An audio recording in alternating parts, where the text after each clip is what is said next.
Hello friends, ఈరోజు అయితే నేను పీజీలో కష్టపడి చికెన్ చేయాలనుకుంటున్నాను. ఎందుకు కష్టపడ్డానంటే మీరు లాగ్ వీడియో లాస్ట్ వరకు చూస్తే తెలుస్తుంది. నేను ఎవరి కోసం చేస్తున్నాను, ఎలా చేశాను, ఏమేమి ఉన్నాయి, ఏమేమి లేవు అన్నీ అయితే పూర్తిగా చూడండి. ఈ వీడియోలో అయితే తెలుస్తుంది. ఇదైతే ఫస్ట్ నేను చికెన్ ఆర్డర్ పెట్టుకున్నాను. వీళ్ళు ఏంటంటే పెద్ద పెద్ద పీసులు ఇచ్చేశారు.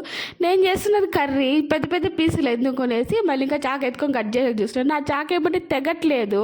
లాస్ట్కి ఫైనల్గా చెయ్యి అయితే తగ్గింది, కానీ ఆ చికెన్ పీసులు మాత్రం తగ్గదు. అట్లా ఇట్లా కష్టపడి అయితే చిన్న చిన్న పీసులుగా కట్ చేసి పెట్టుకునేసాను. లెగ్ పీస్ మాత్రం అలాగే పెట్టాను. దీన్ని అయితే మంచిగా ఉప్పు వేసుకొని బాగా, పసుపు అయితే నా దగ్గర లేదు కాబట్టి ఉప్పు వేసి బాగా ఒక 4-5 సార్లు అయితే కడిగేసాను. ఫైనల్గా చికెన్ కడగడం అయితే అయిపోయింది. అది అయిపోయిన తర్వాత నేను ఏం చేస్తానంటే నార్మల్గా అయితే మసాలాలన్నీ నేను ఇంట్లో చేస్తే అయితే దాంట్లోకి వేసుకుంటాను, ఆయిల్లోకి. అట్లా వేసేదానికి నా దగ్గర అంతా అన్ని మసాలా ఐటమ్స్ అయితే లేవు పీజీలో, కాబట్టి ముందుగానే మ్యాగ్నేట్ చేసి పెట్టుకుందాము అనేసి దాంట్లోకి ఉప్పు వేసి మళ్ళీ ఇంకా అల్లం వెల్లుల్లి పేస్ట్ వేసి కొంచెం గరం మసాలా, చికెన్ మసాలా వేసి దాంట్లోకి మళ్ళీ కారం వేసి గరం మసాలా కూడా వేసాను. బిర్యానీ మసాలా కూడా వండింది అదే, అది కూడా కొంచెం చేశాను. ఏం మిస్ చేశాను అంటే ధనియాల పొడి లేదండి. నేను ఏం చేసేది, ఆడపోయి తీసుకొచ్చేది, మళ్ళీ ఆర్డర్ పెట్టుకుంటే అంత మళ్ళీ దానికి డెలివరీ ఛార్జీలు కూడా పడతాయి. అయినా కానీ ధనియాల పొడి ఉన్నా కానీ మనం ఎక్కువ ఏం లేని, మీ దగ్గర ఉంటే మాత్రం ఖచ్చితంగా కొంచెం చేసుకోండి. వేయకపోయినా కానీ అదైతే బాగానే వచ్చింది. ఏదేదో చేస్తాను కాబట్టి మీరైతే ఖచ్చితంగా వేసుకోండి, బాగా వస్తుంది.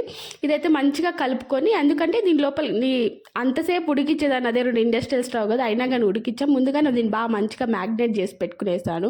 ఇదైతే నేను ఒక హాఫ్ అన్ అవర్ ముందు, హాఫ్ అన్ అవర్ ఏం కాదు, ఒక 1 అవర్ ఉంటుంది, 1 అవర్ ముందే మ్యాగ్నేట్ చేసి పెట్టుకునేసాను. దానికి మంచిగా మసాలా పట్టని. పెరుగు అయితే నేను వెయ్యలేదు. నార్మల్గా ఇంట్లో కూడా నేను పెరుగు వెయ్యను.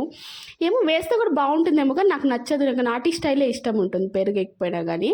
అలాగే వేసి కొంచెంసేపు మ్యాగ్నేట్ చేసి కట్ చేసిన పుల్లన్నీ ఇప్పుడు నేను ఏం చేయాలా, డబ్బాల్లో వేసుకునే. ఇది పీజీ మెట్తో కొడతారు, రూమ్లో అన్ని పెట్టుకుంటారు రూమ్మేట్స్.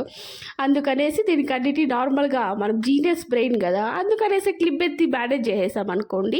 అయినా నేను అన్నిటికీ ఎట్లా పెడతా, క్లిప్తోనే. ఇప్పుడు మెయిన్ ఏం చేయాలంటే కటింగ్ చేయాలి. మనం అన్ని తీసుకున్న ఐటమ్స్ అన్ని కటింగ్ చేయాల్సి వస్తుంది. నేనైతే పుదీనా, కొత్తిమీర తీసుకున్నా, పచ్చిమిర్చి, ఆనియన్స్, టమాటా తీసుకున్నాను. అవైతే మంచిగా నీట్గా కడుక్కొని అయితే చిన్న చిన్న ముక్కలుగా కట్ చేసి పెట్టుకునేసాను. నార్మల్గా పుదీనా, కొత్తిమీర, పచ్చిమిర్చి మిక్సీకి వేస్తే బాగుంటుంది. అదే మిక్సీ లేదు కాబట్టి అలాగ కూడా వేసుకోవచ్చు, బాగుంటుంది టేస్ట్ అయితే. దీంట్లో అయితే నా దగ్గర ఆయిల్ పెట్టుకొని గిన్నె పెట్టుకున్నా. దాని ముందు మరుమూల అంతా బాగా మార్చేసాడు కింద గిన్నె, తోమి సచ్చాను. ఫైనల్గా అయితే ఎట్లో గట్ల కుదిరింది. దాంట్లోకే మనము జీలకర్ర వేయాల్సిన ఏం అవసరం లేదు, లవంగాలు వేసుకోవాలి. చెక్క లవంగాలు వేయాలి. అదే చెక్క లవంగాలు లేకపోతే అదే సాసవులు ఉంటే ఏముంటే అదే వేద్దామని వేసేస్తాను.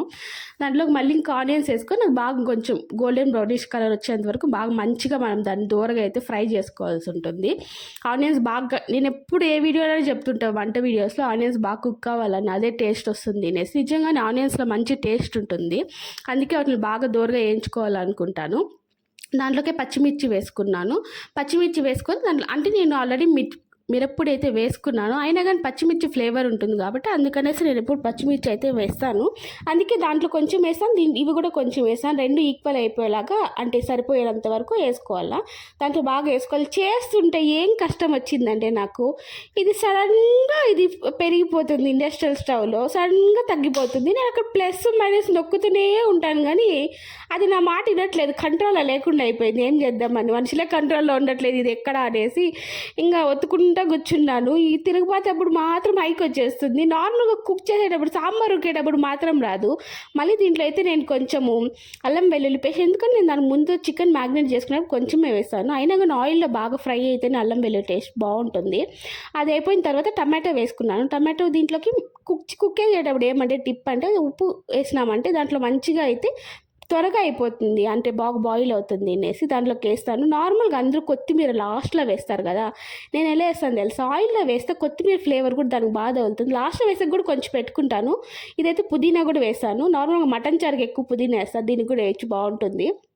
పుదీనా వేసాను, ఈ కొత్తిమీర వేసి ఈ ఆయిల్లో కొత్తిమీర ఇదయింది అనుకోండి, ఆ ఫ్లేవర్ బాగుంటుంది. ఇదైతే నాకు మా బ్రదర్ చెప్పారు, కొత్తిమీర అయితే ఆయిల్లోకే వేసుకో మంచి బాగుంటుంది అనేసి. ఎప్పుడో అదైతే గుర్తుపెట్టుకొని చేస్తాను. మళ్ళీ దాంట్లో చికెన్ వేసి దాన్ని మంచిగా బాగా కలుపుకోవాలి. అంటే నేను ఎప్పుడు ఏం చేస్తానంటే ఆయిల్ అయితే ఉడకబెట్టాను చికెన్, ఇది మా అమ్మ చెప్పింది. నిజంగా అందరూ ఎవరెవరు చెప్పినవన్నీ ఎత్తుకొచ్చి చేస్తాను లేండి. నాటీ స్టైల్లో చేయాలంటే ఆయిల్లోకి వేసి కొంచెం మామూలుగా బాగా వేసి ఫ్రై చేస్తారు కదా, అలా అయితే నేను చెయ్యను. నార్మల్గా ఆయిల్లోకి చికెన్ అంతా వేసేసి మళ్ళీ దాంట్లో వాటర్ పోసి ఉడకబెట్టుకుంటాను. అప్పుడైతే నాటి స్టైల్లో అది దిగుతుంది. ఇదైతే మా అత్త సూపర్గా చేస్తుంది. మా అత్త చిన్నత్త బాగా చేస్తుంది. మా అత్త చేసేటప్పుడు మా అమ్మ చూసి మా అప్పటి నుంచి అలాగే చేస్తాను. అలాగే నేను కూడా నేర్చుకున్నాను. ఇలా చేస్తేనే చాలా బాగుంటుంది. దీంట్లో మళ్ళీ టేస్ట్ చూడండి, ఉప్పు అంత కారం అంతా సరిపోయిందా లేదా అనేసి ఫైనల్గా చూసుకోవాలి. దీంట్లోకి అయితే నేను వాటర్ పోసి ఉడకబెట్టుకుంటున్నాను. అన్నీ సరిపోయా లేదా అని ఉప్పు కారం నేను మ్యాగ్నేట్ చేసే దాంట్లో వేసాను కదా ఉప్పు కారం అంతా. మళ్ళీ ఇంకా నేను కొంచెం కారం కొంచెం వేసుకొని మళ్ళీ ఇంకా కొంచెం గరం మసాలా అవన్నీ టేస్ట్ తగ్గట్టుగా చూసుకొని అప్పుడు ఫస్ట్లో నేను ఏమేమి వేసాను మళ్ళీ అన్నీ కొంచెం వేసాను.